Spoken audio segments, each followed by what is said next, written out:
Hello folks, Bronco Bob here with Texas Best Used Motorcycles in Mansfield, Texas. I'm here today to show you a 1979 Jeep CJ-7. This Jeep has 83,000 original miles. It's still got the original motor. It has not been rebuilt. It has power disc brakes on the front, power steering. It also has the correct emissions pump if you're wanting to take this Jeep to California. It's got a real nice aluminum radiator. The motor idles smooth, runs good. It's got a compressor for the ARB air locker, and there's also built-in air tanks built into the front and the rear bumper.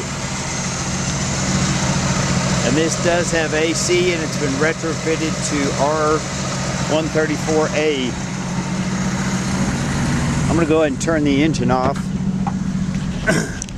This Jeep has a lot of upgrades.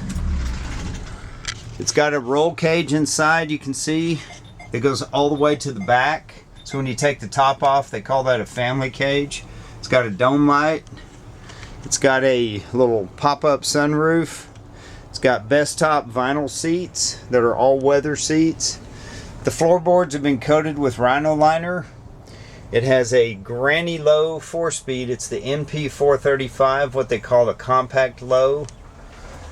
Granny gear. There's your ARB air locker switch. But with 456 gears, lockers front and rear, with the 4-speed, it'll cruise down the highway at 65 miles an hour at 3,000 RPMs. This Jeep was repainted about 3 years ago, and I'll call it a 20-foot paint job, which means from 20 feet it looks pretty good, but if you get up close, you can start to see some of the flaws that it has in it. There's your connection for your air hose, that rear air tank. It's got a dual jerry can holder in the back that swings out. You got your 4-way lug wrench, spare tire, hard top.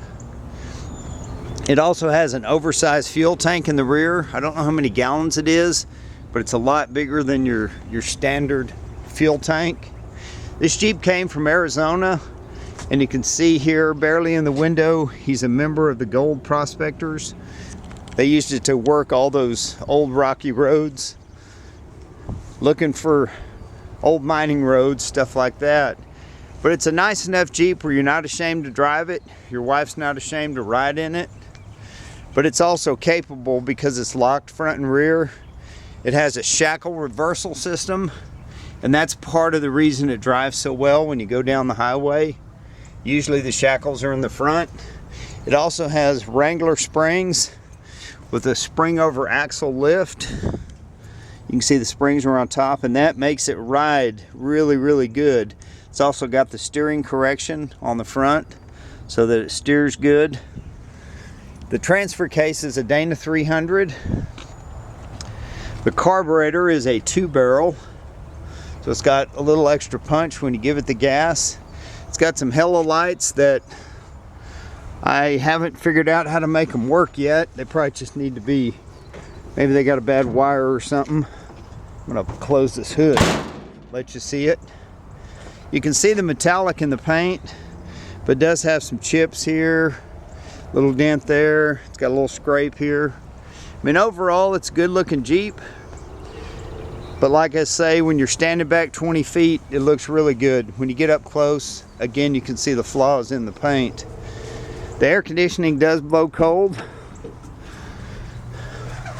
I would recommend relocating the air locker button because I'd be afraid somebody'd hit it with their knee.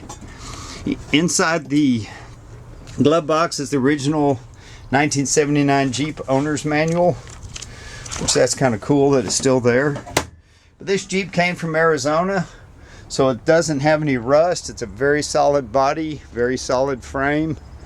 And again, it's a Jeep that you're not too embarrassed to drive.